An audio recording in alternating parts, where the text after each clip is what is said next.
स्वागत है आप सभी का एक न्यू वीडियो पर। देखिए, जिन बच्चों ने रुक जाना नहीं योजना पार्ट 1 यानी कि जून का फॉर्म भरा हुआ है या फिर जो फॉर्म भरने का सोच रहे हैं, तो मैं आपको बता दूं 4 जून आपके पास एंड डेट है। उसके बाद आप फॉर्म नहीं भर पाएँगे। उसके बाद आपको सेकंड पार्ट यानी कि दिसंबर-नवंबर का ही फॉर्म भरना पड़ेगा या फिर आपको ईयर रिपीट करना पड़ेगा। तो सही यही रहेगा कि आप ये जून का अटेम्प्ट दे दें और अगर आप इसमें पास हो जाते हैं तो आपका टाइम भी वेस्ट नहीं होगा और आपका इसी सेशन में कहीं पर कॉलेज में एडमिशन हो जाएगा। तो कोई भी दिक्कत आपको आगे नहीं आएगी। तो ये सब तो ठीक है, फॉर्म हमने भर दिया है, 2 या 3 सब्जेक्ट की हमें तैयारी करनी है और टाइम हमारे पास बचा है 14 से 15 दिन।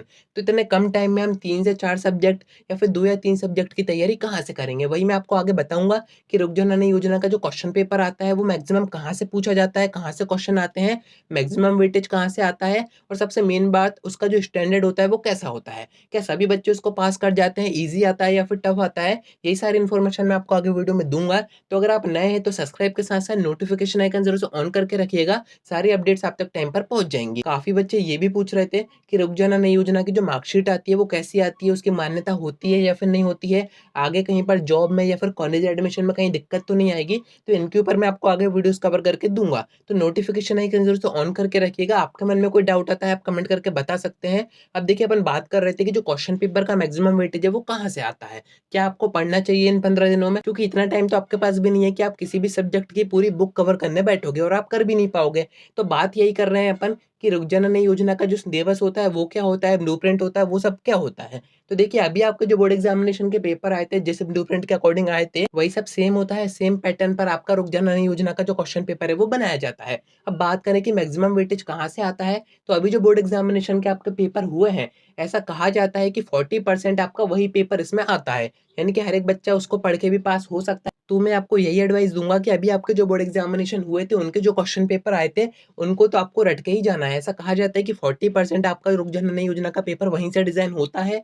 बाकी क्वेश्चन कहाँ से आते हैं, तो क्वेश्चन का जो स्टैंडर्ड होता है, वो बहुत ही ईज़ी होता है। अगर हर एक सब्जेक्ट में आप सिर्फ़ इम्पोर्टेंट क्वेश्चन भी पढ़ के जाते हो ब्लूप्रिंट के अकॉर्डिंग आप देख सकते हो, वही सेम रहेगा आपका कि कौन से चैप्टर में से कितने ज़्यादा मार्क्स का आ रहा है। तो आप चाहें तो जिन चैप्टर में से सबसे ज़्यादा मार्क्स का आ रहा है, आप उनको भी तैयार कर सकते हो। एंड पेपर का जो स्टैंडर्ड है वो बहुत ही ईज़ी आता है। आप खुद ही सोचिए कि ये जो योजना है रुक जाना नहीं योजना, ये क्यों बनाई गई है ताकि मैक्सिमम बच्चे इसमें पास हो पाएँ।